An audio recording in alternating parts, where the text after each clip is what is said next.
En el siguiente slot de este track vamos a hablar de cómo se puede utilizar el videojuego como herramienta para transmitir las culturas locales, desde el folclore a la mitología, la historia, la tradición cultural, musical y, en fin, todo otro tipo de elementos de las culturas locales, que en una época y en un mundo de globalización en la que la tentación siempre es tender hacia el mínimo común múltiplo, estemos intentando lo contrario, transmitir bueno, aquello que nos une de las tradiciones personales de cada uno, en lugar de irnos a bueno, lo más o menos universal y blando, sin ningún sabor, siempre es, por un lado, una postura valiente, pero por otro lado, una manera muy inteligente de acceder al público final y de interesarle, de conseguir ese ansiado engagement con algo que se sale un poco de las rutinas habituales. Para hablar de esto, en primer lugar, tenemos a los compañeros de Novalingo, Juan Carlos García y Daniel Cañete. Espero haber acertado con vuestros nombres a la primera y si no, me corregís ahora cuando salgáis. Un fuerte aplauso para ellos, por favor.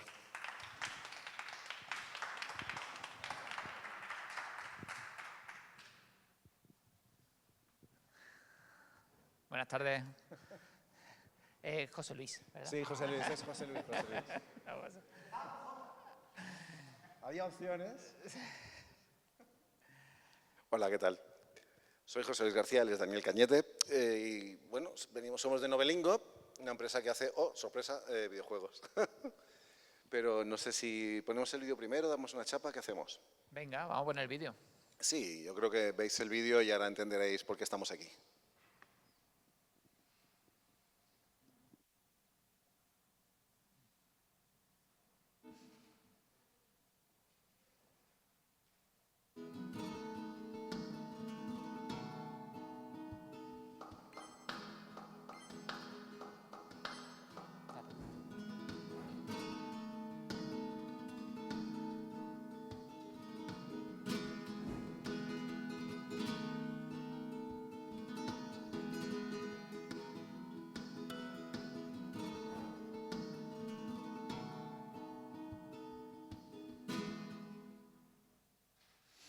Bueno, Muchas gracias. Este es nuestro videojuego formativo sobre flamenco, ¿vale? Y que podéis encontrar en las tiendas de iOS y de Android. Está disponible y esta semana además está gratuito, hasta el día 20. Hasta el día 20, hasta el miércoles.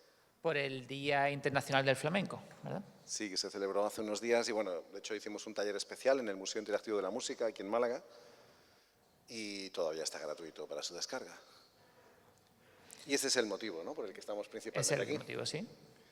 Bueno, nosotros hemos hecho un juego de flamenco y el flamenco generalmente de forma tradicional se relaciona mucho con Andalucía, eso tiene sentido, porque aunque los flamencos no se ponen de acuerdo sobre el verdadero origen del flamenco, lo cierto es que de una forma u otra, da igual cuándo fuese ni quién lo hiciera, pero el flamenco principalmente es una música del sur de España, de Andalucía principalmente, también de Murcia, que luego, bueno, pues se ha expandido por toda España y hoy día por todo el mundo, ¿no?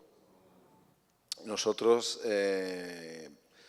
nos acercamos al flamenco porque, aunque yo quizá no lo parezca tanto, soy malagueño, Daniel también, y el flamenco, bueno, forma parte un poco de nuestra vida sin realmente formar parte, y esto os lo explico. Nosotros hicimos este juego desde la casi total ignorancia del flamenco.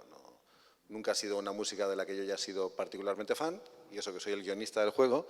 Y Daniel, rectifícame, tú tampoco. No, yo tampoco, la verdad es que no. Esto surgió también por una subvención del Ministerio de Cultura, en el cual pues teníamos una idea de plantear diferentes videojuegos para cada una de las provincias de Andalucía. Por eso empezamos con la idea de Málaga, ¿no? Si veis también el videojuego, la mayor parte de los escenarios que tiene es una novela visual interactiva en la que salen varios personajes. El principal es el Pillayo y hay varios escenarios que son pues de Málaga, ¿no? Lo que pasa es que, aparte de querer hacer todo este recorrido por Andalucía, luego vimos que quizás era más interesante hacerlo por toda España, ¿no? Entonces cambiamos un poco y fuimos directamente a incluir a otros escenarios, ¿no? Pese a ello, y como se puede ver incluso en el vídeo, pero sobre todo si jugáis al juego, las raíces malagueñas están muy presentes. El personaje principal es el Pillayo, que es un flamenco malagueño histórico, ya fallecido, una figura muy importante en Málaga. Nacional también, tuvo una película en los años 50, es un personaje que tiene cierta leyenda popular. Es una especie de pre-Chiquito de la calzada y los escenarios son muy malagueños. Arrancamos en el pasaje de Chinitas, que es un lugar muy flamenco de aquí de Málaga, continúa por Ronda y luego en realidad no hay mucho de Málaga más propiamente, pero en realidad si rascas te das cuenta que casi todo tiene su origen en Málaga. Pero os contaba lo de que no éramos apasionados del flamenco, porque creo que también es importante respecto al motivo de la mesa en la que estamos, cómo transmitir las culturas locales. Nosotros no lo hicimos por una pasión personal, lo hicimos como un proyecto profesional puramente impuesto por nosotros mismos. Es verdad que gracias a ello tuvimos una ayuda, pero nuestro interés era precisamente porque creíamos que con los videojuegos se puede transmitir exactamente, por ejemplo, una cultura local. Insisto, no porque fuese nuestra gran pasión, sino porque creemos que los videojuegos bien tratados, los Heroes Games en particular, y las novelas visuales, que son nuestro campo aún más particularmente, son magníficas herramientas de transmisión de conocimiento.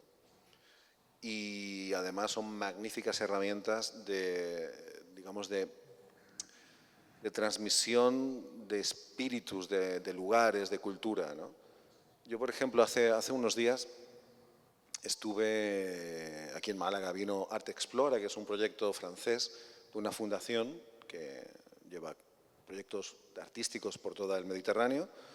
Recaló en Málaga hace una semana, he estado 10 días por aquí haciendo pues presentaciones, conciertos, intervenciones artísticas. Ellos lo hacen, van por todo el Mediterráneo en un catamarán. Esta historia tiene que ver con videojuegos, de verdad, creedme, no me alargo mucho. Y una de las cosas que hacen es que en el interior del catamarán tienen una experiencia virtual, con gafas 360, las MetaQuest 3 en concreto, y te ofrecen 3 viajes por el Mediterráneo. Uno a Venecia, a la Venecia del siglo XV, otro a la Atenas helénica y un tercero a Egipto, al Egipto más trillado de las pirámides y del Nilo. Y lo hacen con videojuegos en realidad, porque la experiencia se la ha desarrollado Ubisoft. Os sonará todo a escenarios de Assassin's Creed, porque es lo que han hecho. Se lo han hecho a ellos. Y igualmente, hablando con la organización de Art Explora, hablando por lo menos con la responsable de prensa, me decía que sí, que ellos utilizaban mucho el videojuego, que era un interés personal del fundador de Art Explora, que creía también en que los videojuegos eran un instrumento de transmisión, y en este caso igualmente de una cultura local más amplia, que es la del Mediterráneo, ¿no? Y no sé si esto sirve ya suficiente como para... Porque no sé si realmente luego, cuando vengan nuestros compañeros de Maldita Castilla, yo creo que más que hablar de cómo hemos hecho flamenco, aquí, por ejemplo, podría hablar más de la música nuestro compañero Felipe Milano, que es el autor de la música, no el que toca la guitarra, ese es Pepín Naranjo, pero es el responsable musical del juego, que es una labor muy importante la suya en este juego, sin duda, lo es siempre. Pero quizá más que entrar en detalles de cómo lo hemos hecho, aunque bueno, solo 2 apuntes.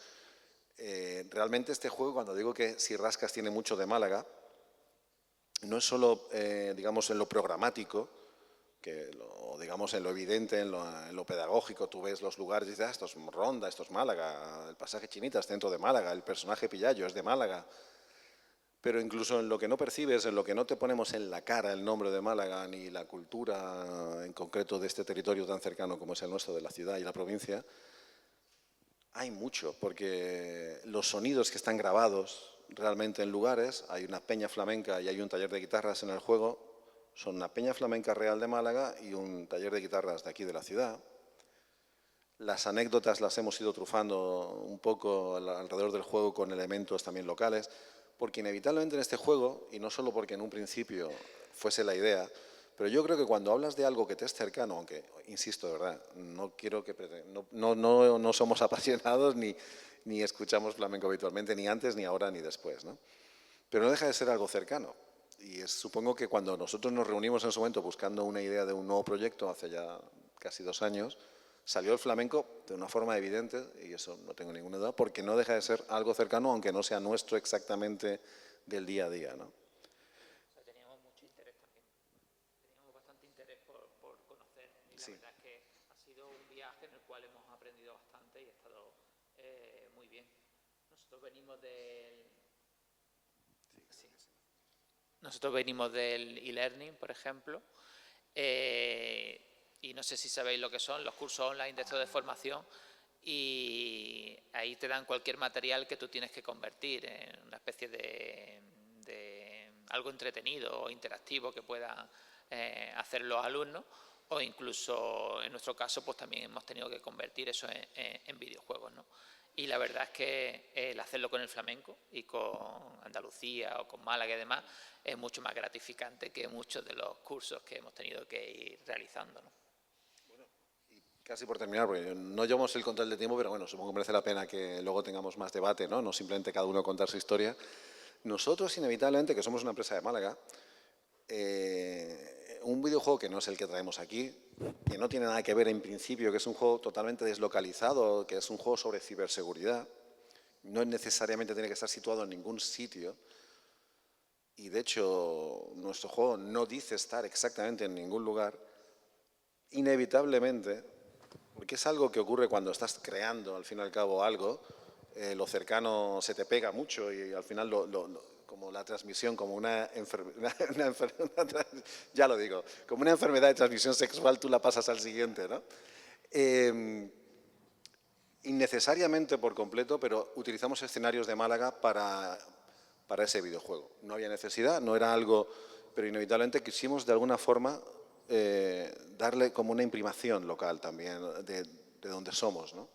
Y no es un juego que en ningún momento se diga que se desarrolla en Málaga, no, pero los escenarios, sobre todo uno muy particular, es Málaga, ¿no? Es algo que yo creo que cualquier creador, que es mucho decir nosotros creadores, pero bueno, cualquier creador de alguna forma al final lo cercano lo acaba transmitiendo incluso en algo que aparentemente es muy universal, ¿no? Como en este caso un juego totalmente deslocalizado, como os digo, sobre ciberseguridad, ¿no? Y yo creo que ya, y yo creo que ya lo interesante es conocer Maldita Castilla, que es un juegazo, como todos sabéis. Muchísimas gracias, José Luis García, Daniel Cañete, de Novelingo.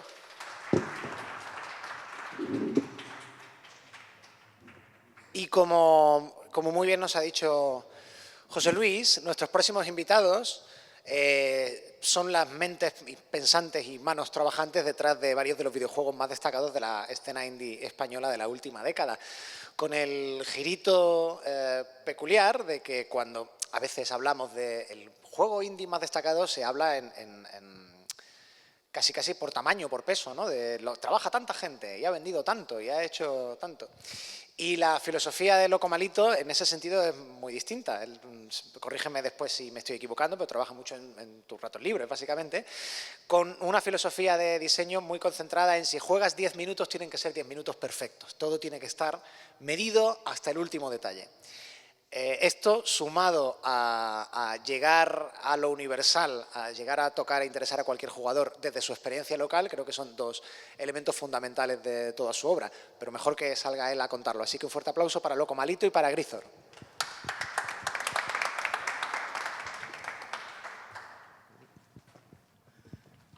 Bueno, ¿qué tal? Pues un poco lo que comentaba. Nosotros somos Grisor87 y yo soy Loco Malito. Él es profesor de matemáticas, yo soy diseñador gráfico.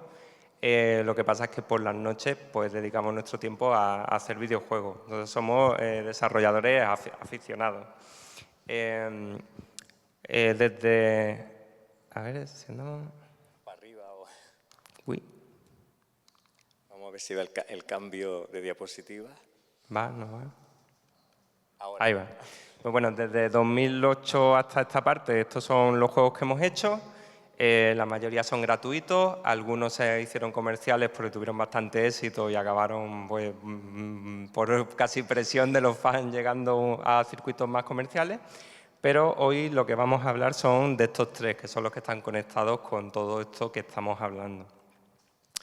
El primero de ellos es este, que me costaría pronunciar su nombre porque no hablo francés, y fue un caso muy curioso porque ya habíamos hecho un par de juegos más grandes, estábamos cansados, llevábamos años haciendo juegos grandes y queríamos hacer un juego muy pequeño, diminuto, y que estaría basado en ordenadores antiguos de Spectrum y demás, Y coincidió que durante un viaje al sur de Francia conocimos esta historia, la historia de la cruzada de los cátaros, que no sé si alguien por aquí la conoce, pero el caso es que para nosotros era algo súper nuevo y nos quedamos un poco prendados de esta historia y la conectamos con el juego que queríamos hacer. Y así fue como nació este juego, que era un juego pues, hecho literalmente en una semana. Improvisación. Sí, de improvisación total, no había nada planificado y era pues imitando un ordenador antiguo y algo en principio que se iba a subir a una web de forma gratuita y que no tenían más recorrido que ese.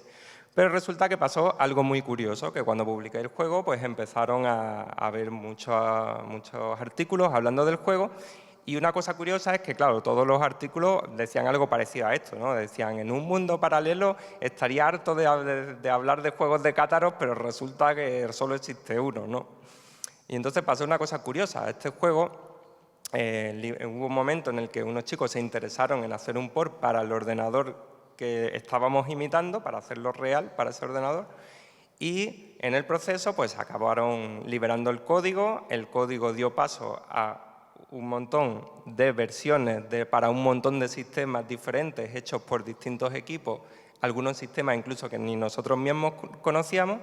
Y lo que pasó muy curioso es que en todos estos sistemas, que cada uno tiene su escena con sus jugadores y sus reuniones y demás, cada vez que salía el juego en un sistema, tenían para que explicar el juego que hablar de los cátaros. Entonces tenía una escena o un blog sobre Commodore 64 hablando de los cátaros, un blog sobre Nintendo de 8 bits hablando de los cátaros, y de repente había mucha gente que no tenía nada que ver con todo esto que estaba hablando de los cátaros, ¿no? Entonces, con este juego se le dio como difusión a la historia de los cátaros, pero nosotros no buscamos eso en ningún momento, pero fue un efecto que tuvo. Fue una cosa como un poco casual, pero nos sorprendió y nos quedamos un poco con eso en mente. Luego seguimos haciendo algunos juegos y llegó un momento en el que hicimos otro viaje, que parece que es que esto nos da en los viajes. Esta vez fue un fin de semana en Segovia. En este fin de semana estábamos en un hotelito súper chulo, teníamos más o menos estas vistas, pero por la noche estaba allí con la luna llena encima y estábamos diciendo, wow, esto parece la intro de cualquiera de estos clásicos arcades que tanto nos gustan, ¿no?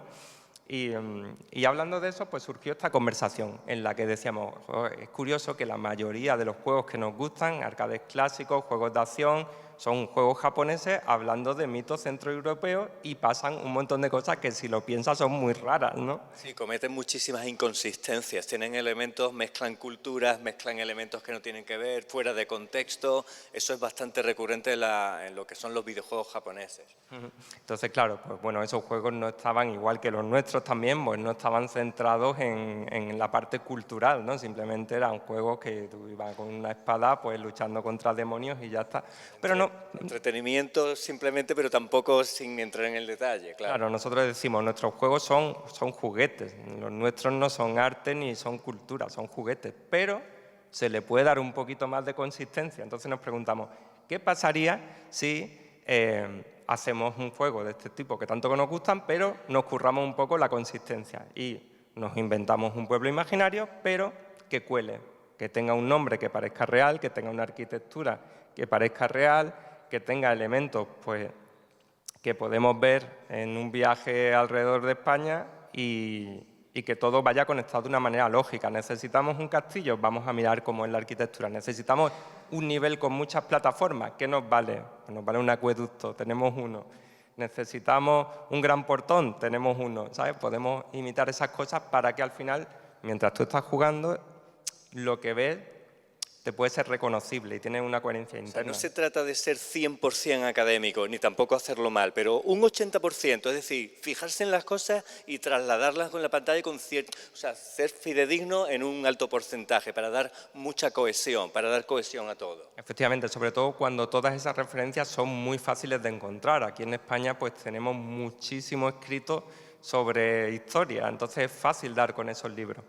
¿Cuál es el problema que teníamos? El problema que teníamos es que sobre lo que no hay tanto escrito es sobre mitología. Resulta que teníamos una serie de criaturas, yo tenía claro que quería hacer una especie de bestiario como estos códices medievales que hay, me gustaba mucho ese tipo de ilustraciones y demás, Pero claro, quería conectarlo con mitos lo más de aquí posible. Entonces, cuando empecé a buscar, pasaron dos cosas. La primera, que había muchísimos más mitos de los que yo pensaba, y lo segundo, que esos mitos no estaban nada definidos. O sea, según a quien preguntara, según dónde miraras, cambiaba la información. Entonces tuvimos que hacerlo al revés. Mirar, empaparnos de toda esta mitología, de todo lo que sí había algo escrito, y hacernos una idea general y luego aplicar toda esta estética a los mitos para completar las partes que faltaban. Y de ahí fue que empezamos a sacar las criaturas, a darle forma a algunas criaturas que a lo mejor solo tenían una pequeña definición, solo podías saber, tiene 3 ojos, vale, sí, pero ¿cómo es? No, tiene 3 ojos. Pues completábamos en función de lo que el juego nos iba pidiendo para tener un poquito de todo, para tener la variedad que se pretende de un juego, pero a la vez esa conexión con los mitos locales. Pues esto nos dio lugar, pues... Nos hinchamos de hacer fotografías, hicimos muchísimas fotografías, yo qué sé, pues lo que son capiteles de columnas, detalles bajos relieves en las iglesias, porque en España, al igual que sucede en Italia y al igual que sucede en Francia, tú te paras en cualquier pueblo y vas a cualquier iglesia y estás rodeado de elementos culturales que están fuertemente arraigados, ¿no?, en la cultura. En cada sitio puedes encontrar muestras de la cultura y del patrimonio, ¿no? Y son, ya digo que en España hay mucho tema de eso. Es muy curioso, y luego si buscas criaturas deformes y demonios, pues las iglesias están llenas, ¿no?, de referencias. La Catedral de León, tú ves el frontal de la Catedral de León, que fuimos hace poco, y está lleno de figuras, ¿no? O sea, nadamos en la abundancia, vamos a decir, ¿no?, de mitología. Entonces con este juego pasó una cosa muy curiosa, pues tuvo bastante repercusión en la escena. Por aquel entonces era justo cuando salió el juego, era cuando empezaba a hablarse de juegos indie en España. Yo creo que fue un caso, más que del juego, pues hay mucha gente que puede hacer juegos como este y mejores, pero yo creo que tuvo un buen momento, ¿no? Pues salió bien, no me voy a quitar mérito tampoco, pero también tuvo suerte de salir en ese momento. Pero lo interesante no fue lo que pasó en la escena, sino lo que pasó fuera de ella. De repente había medios generalistas, pues periódicos, hablando del juego y hablando de mitos. ¿Y esto qué tiene importante? Lo que tiene importante es que llega gente que no está mirando el medio. Por ejemplo, sin ir más lejos, mi padre vio que hablaban en un periódico y de repente dijo, oh, esto es serio, esto que tú haces. Noticias, salió en las noticias también. Entonces, de repente cobró un cáliz que se sale del ámbito de lo que nosotros hacemos, de los juegos retro y todo esto. Pasa un poco al revés de lo que había pasado con el juego de la abadía. Tiene que nada buscan, o sea, nosotros no fuimos buscando eso ni mucho menos, eso ha sido algo que ha salido como una cosa espontánea, como sale en la diapositiva, también nos pidieron en la Biblioteca Nacional, el Archivo Nacional de la Biblioteca, un ejemplar del juego, se llegaron a hacer conciertos sinfónicos con orquestas, se han hecho tesis doctorales, tesinas, trabajos de fin de grado en el que también profundizan un poco en los temas culturales a través de los videojuegos, es decir, una serie de temas, vamos a decir, colaterales sumamente interesantes que no fueron buscados de ninguna manera, pero ahí están. Es un poco algo que pasó sin querer, sí, pero tiene lógica que pase, ¿no? Y esto es un último juego que queremos ponerlo, en un caso muy rápido, un juego que volvía a ser muy pequeñito. Muy localizado. En el que lo hicimos al revés. Teníamos el juego que queríamos hacer, que era con monstruos gigantes, muy sencillo, un juego de 20 minutos de acción a tope, pero queríamos estructurarlo de una forma y nos aprovechamos un poco pues, del terreno de las Islas Canarias, porque venía muy bien para estructurar las distintas fases del juego, para darme unos buenos cielos azules, que era lo que necesitaba en estos casos, y nos funcionaba muy bien. En ese caso tenía una historia que lo hicimos al revés. Conectamos la historia con el territorio. Necesitaba una montaña. Vamos a ver, ¿qué tenemos aquí? Tenemos el Teide. No, quiero otra, porque el Teide va a estar reservado para otra cosa. Vale, pues busqué, tenía el monte Tindaya, iba perfecto. Tenía un ejército, pues el ejército español. Vamos a buscar cómo eran vehículos que tengan ya unos años del ejército español y vamos a poner esa referencia. Teníamos una presentadora de televisión en la intro, pues vamos a buscar también. Ahí tenemos a Ana Blanco. Pues para que tú veas una cara, aunque no te está diciendo quién es, pero ya te suena familiar. Cuando lo ves todo junto, de repente es un poco más familiar y de alguna manera es coherente todo lo que estás viendo. Entonces, un poco, el resumen que haría de todo esto, lo que nosotros llamamos baja fantasía localizada, medio baja, por así decirlo, es que, por un lado, tú si te basas en la realidad, en cosas que tienes cerca, ya tienes garantizada la coherencia interna de lo que estás haciendo. Ya no es estoy en la cueva de hielo y abro una puerta y ahora estoy en la cueva de fuego, ¿sabes? Ahora ya de repente tienes algo donde todo lo que estás contando está conectado con un mundo interno. Por otro lado, tienes detalles implícitos. No tengo que pararme a explicar cómo funciona un mundo que todo el mundo conoce. O sea, no necesito dedicar tiempo a eso. Cuando yo precisamente estoy intentando recortar el mayor tiempo posible para acortar, digamos, la duración de los juegos, está muy bien empezar en un mundo que no tenga que explicar. Luego, por otro lado, tienen la conexión con el mundo real, que es muy interesante, que tú puedas ver algo en un juego y luego en un viaje lo veas. Pues a nosotros nos ha pasado y es muy chula esa experiencia, ¿no? De repente decir, wow, no, es verdad, es que esto era real desde el principio, no es como que quiero visitar, no sé, un mundo de fantasía, pues no lo vas a visitar, ¿sabes? Pero un mundo real sí. Y por último es como un puente cultural, en el sentido en el que tú puedes hablar de un tema, no necesitas profundizar en él, pero tú puedes comentarlo y eso puede hacer que una persona se interese en algo que tú no le estás explicando directamente, pero que está ahí. Entonces, un poco por terminar, lo que decimos es que en nuestro caso, el centro de lo que estamos haciendo, nosotros no pretendemos, no somos historiadores, no pretendemos dar una clase de historia, pero sí que con un poco de documentación, haciendo que esa documentación juegue a la par con el propio juego, con lo que el juego pretende ser, sí que puedes crear un puente para que la gente se interese por una serie de cosas. Y bueno, eso sería. Indirectamente, pues nada, muchas gracias.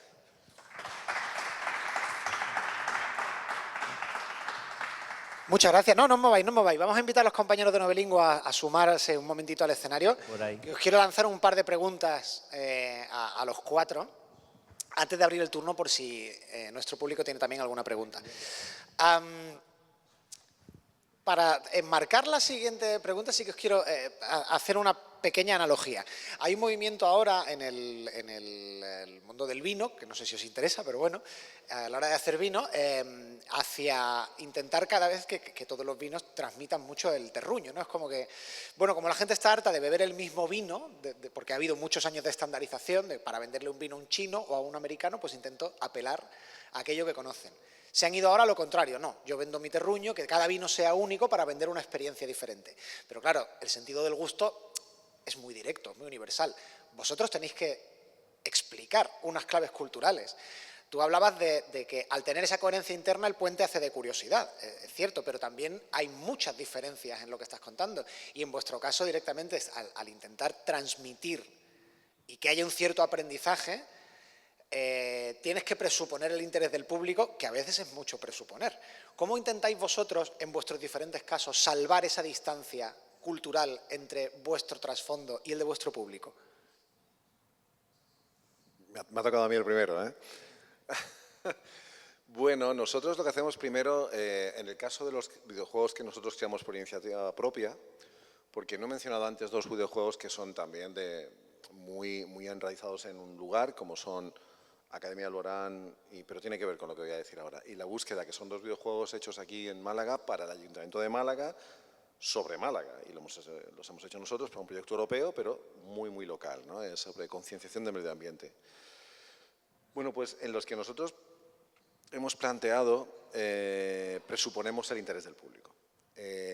Ha sido, yo creo que más fácil presuponerlo en el caso de flamenco, porque en el caso de flamenco hay un evidente interés no solo local, regional, nacional, sino internacional en el flamenco. El flamenco es un fenómeno cultural que ya no tiene fronteras, que es consumido en muchísimos países, que genera incluso un turismo propio en el caso de Andalucía, que está documentado y, vamos, medido económicamente, que tiene una raíz cultural con España, no solo con España. Mucha gente a veces no es consciente que el segundo gran país flamenco del mundo, si muchos estaréis pensando ahora en Francia, no es Francia, es México. Casi nadie lo tiene en cuenta, lo de México. Nosotros tampoco lo hemos tenido en cuenta en el juego, no lo hemos incluido, pero lo dejamos para una posible segunda parte, ¿no?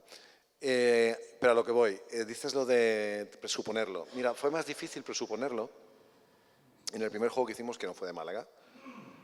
Curiosamente, empezamos con algo que no tenía absolutamente nada que ver con Málaga, en lo que Málaga no salía mencionado en absoluto, que es un videojuego sobre Maruja Mayor, una artista gallega, ya fallecida, de la generación del 27, amiga de Federico García Lorca, de Rafael Alberti, de hecho, novia de Rafael Alberti, amiga de Ramón Gómez de la Serna, Ortega y Gasset, nada malagueño.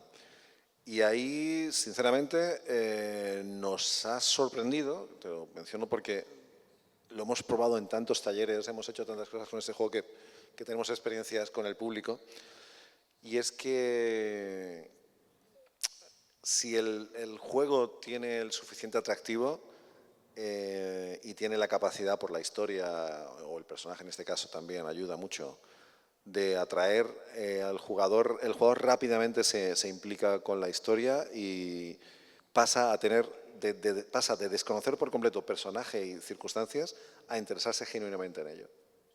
Es un proceso que está ahí.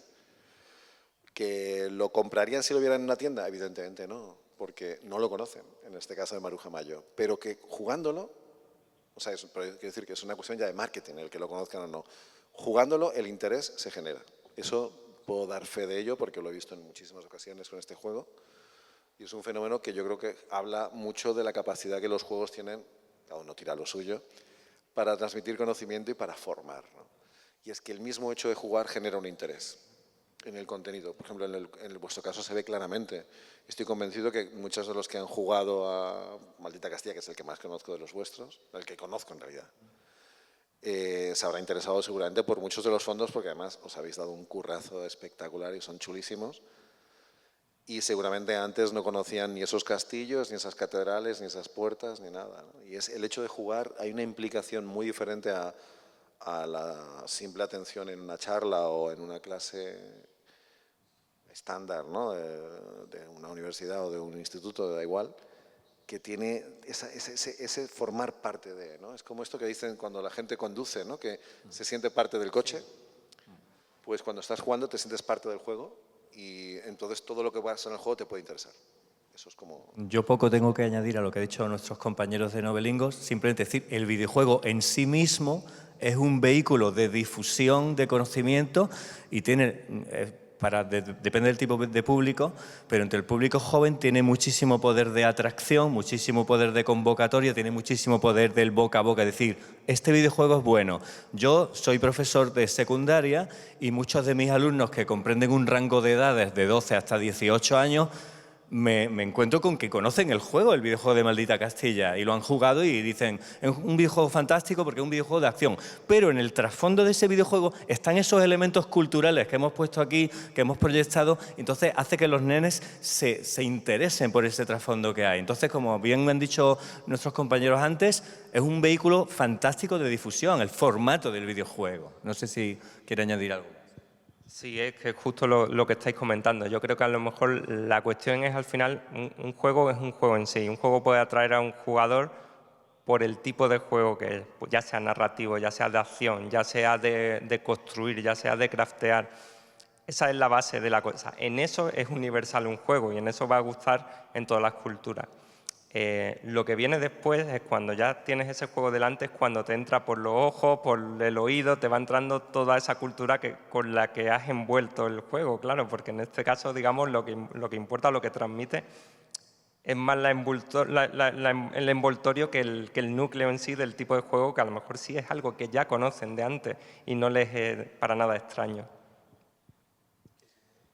Sí, en nuestro caso es que hay una diferencia clara, no es, nuestro videojuego no es ocio, ¿no? A lo mejor y a partir de ahí, sino que necesitamos una predisposición a aprender, ¿no? De eso se lo decimos siempre antes, ¿no? Porque cuando vamos a los talleres, por ejemplo, vamos a hacer videojuegos, o sea, vamos a... Todos encantados, ¿no? Ya le decimos, no, videojuego formativo, ya. Y dice, ostras, ¿qué me va a contar, no? Entonces necesitamos de que ellos sepan que realmente es para formarse. No queremos engañarlo porque tampoco creo que eso sea posible, ¿no? Evidentemente vas a hacer algo de ocio y que luego tengas todo ese trasfondo es genial, ¿no? Pero en nuestro caso es verdad que es formativo, ¿vale? Desde el principio tiene que ser formativo y luego lo que queremos es engancharlo de tal forma para que al final consigan terminar la formación, pues que la terminen todos, por lo menos que la terminen todos, ¿no?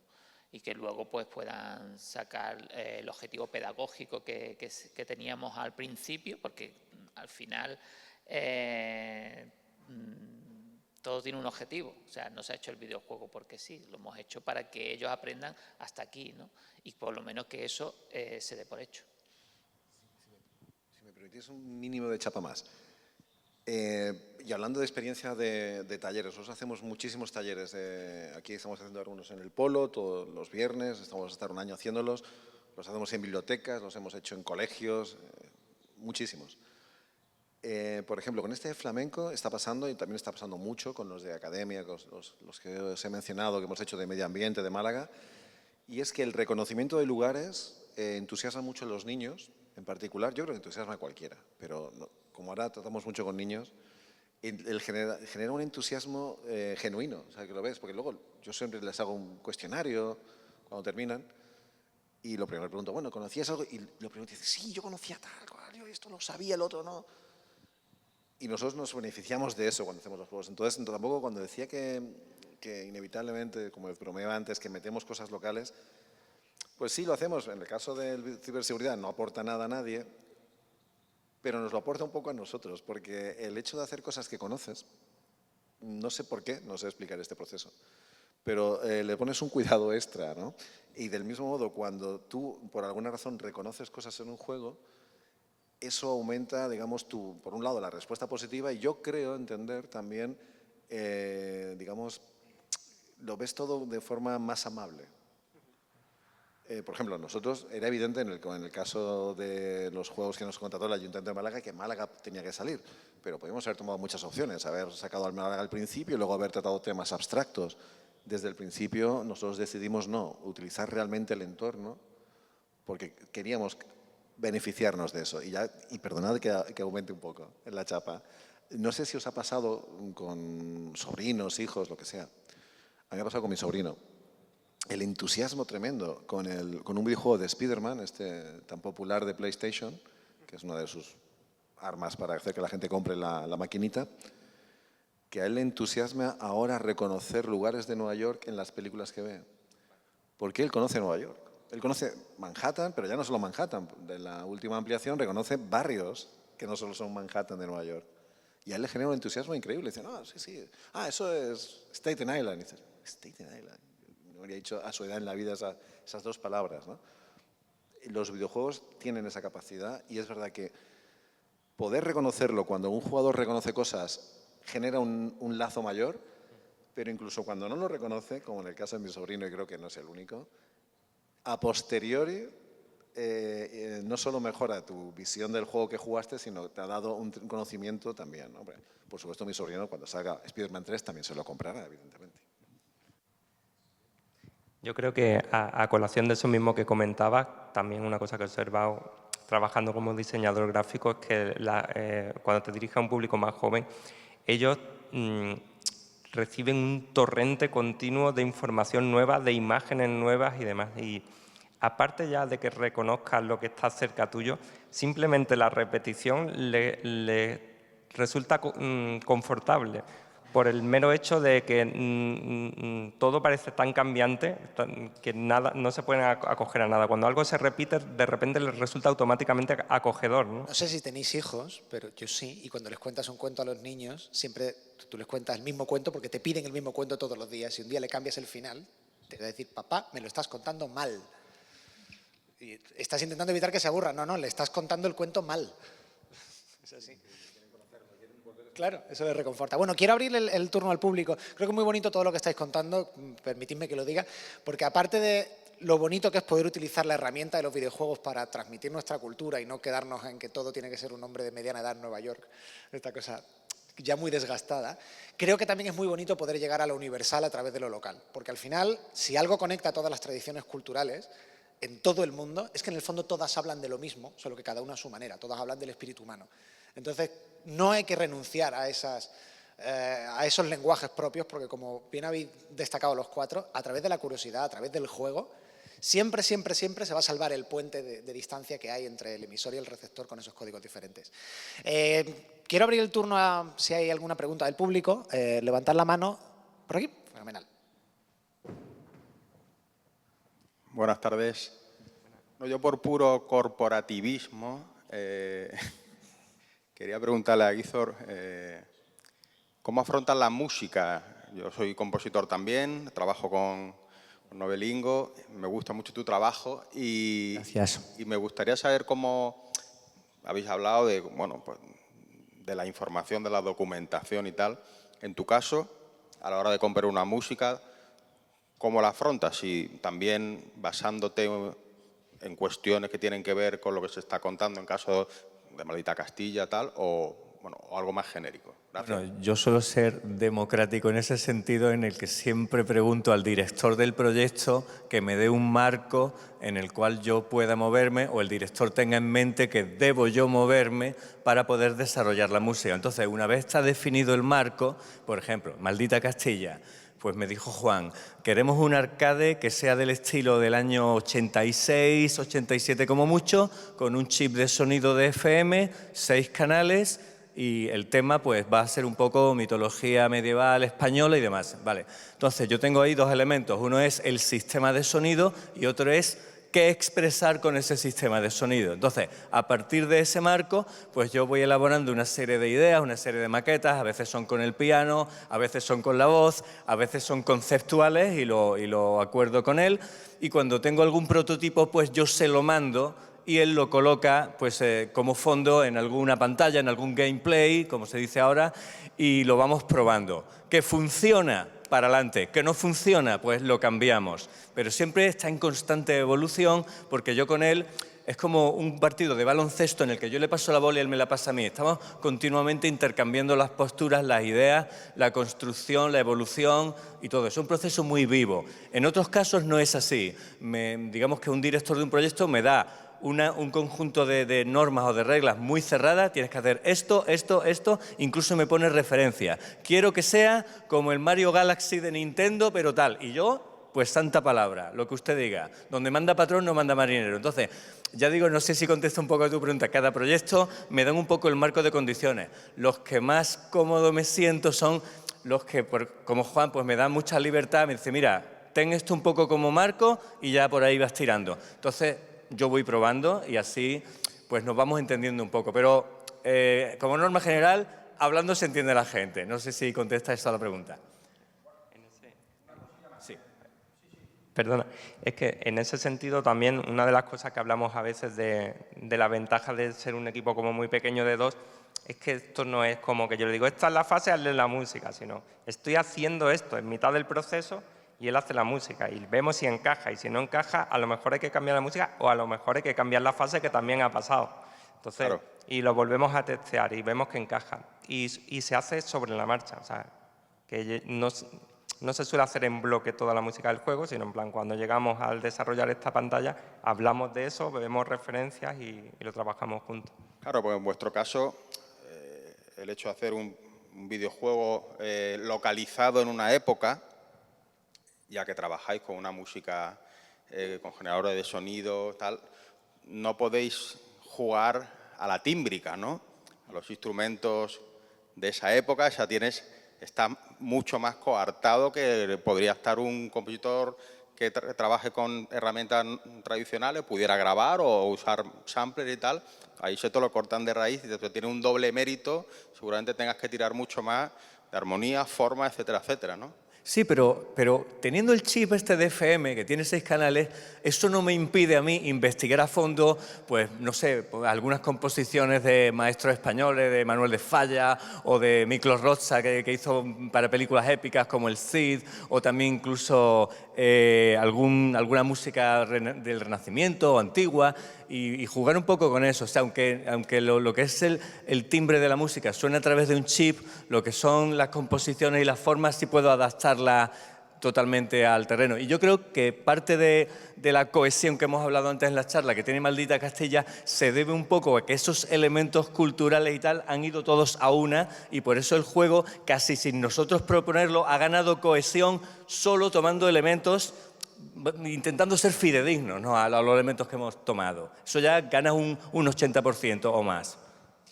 No tenemos tiempo para más, pero os animo a hacerle más preguntas a los compañeros que podéis pillarlos luego en los pasillos. Lo siento, pero la agenda tiene que continuar. Un fuerte aplauso para Daniel, José Luis, Locomalito y Grifo. Muchísimas gracias. Muchísimas gracias por estar con nosotros esta tarde.